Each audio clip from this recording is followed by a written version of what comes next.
cái tôi mình chơi cái bọn lươn á, mình lươn cũng nó nè, cái là khẩu nào mà lươn,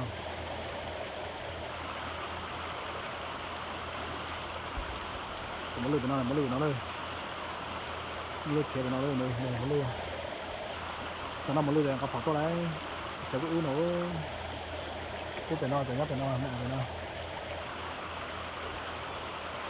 đấy. Cái ba mình chơi nó nè, để nó dùng bây giờ nè, bây giờ bỏ con nông chơi nó tỏ lên, bây giờ là đào cái rổ nó nông chơi nè,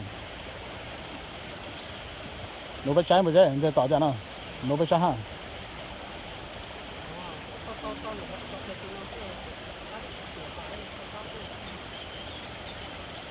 bây giờ rồi nông chơi phải trái nào, bây giờ nông chơi nè, nó của cái nào nữa.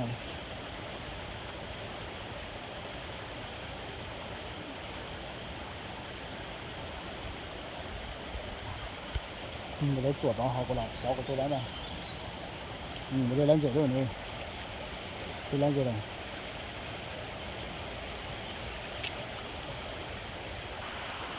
Có cái phong này. Học ở trên này cũng sao có lý này. Ô, chơi là tỏ ra thì tôi sẽ đây.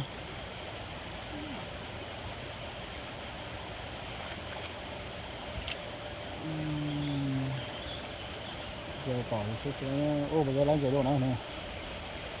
Đây là áo rồng này, quay sau ra đây.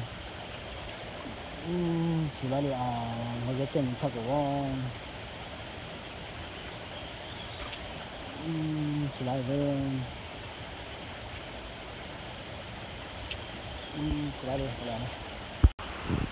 Ở trên đó, giờ mà tỏ cơ ra sao bỏ cái tôm bé đó này xem nào.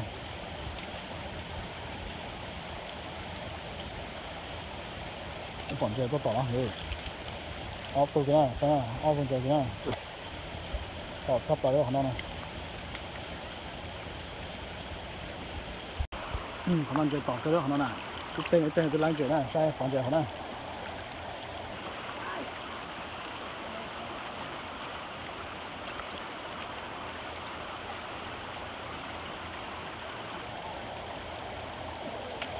Láng chơi này, láng chơi này này.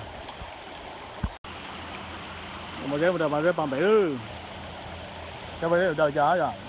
Đi để đời ó để mô tô lên nữa này. Cái bể ở chợ. Ồ, mới bỏ để ồ. Lấy là đời bằng bể ư, bỏ để ồ là để ư.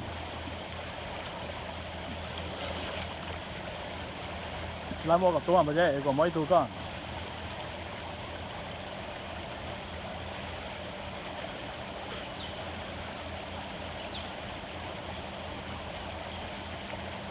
Để trong buổi tại đứa này sẽ nhớ rồi nào.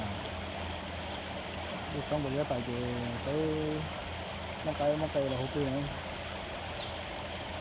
Mua cả tôm mà chứ, có mấy tôm bé cơ.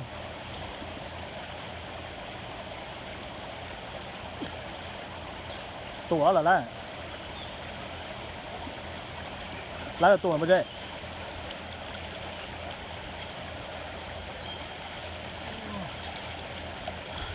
Tôi đi lái nữa, mấy cái lái kia nữa, lái để phải những cái to nữa.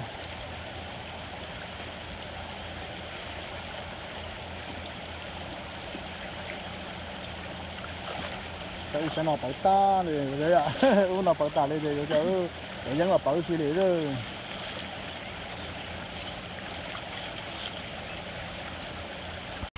Tại sao na? Bây giờ chỉ bông rồng na, tại sao bây giờ chỉ tàu hút thì bây giờ cái bây giờ tay giặc thì bây giờ phải bây giờ ư họ bây giờ chỉ về này này họ thôi.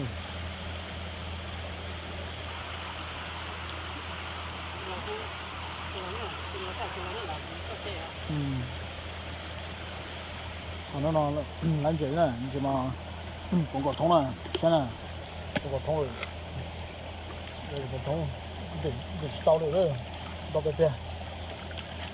cái này gì này rồi cái tận chữ này như thế nào tận chữ liên này nó này cũng có rồi nữa bỏ cũng có nữa anh chỉ là áo này nữa là thế này tao hơn tao cái tiền xuân một cái nữa cái một giờ nó này cái một giờ một tỏ này ô đây khâu rồi mấy cái chỗ đây khâu này có tụ tròn để xem một tỏ này ô tụ tròn đây có tỏ đấy tụ đấy này có bỏ họ có thay đổi bây giờ là hà lấy con rể đó cái con gió để có một thế tao có thể thay đổi này có cái có mỗi là đâu đấy cơ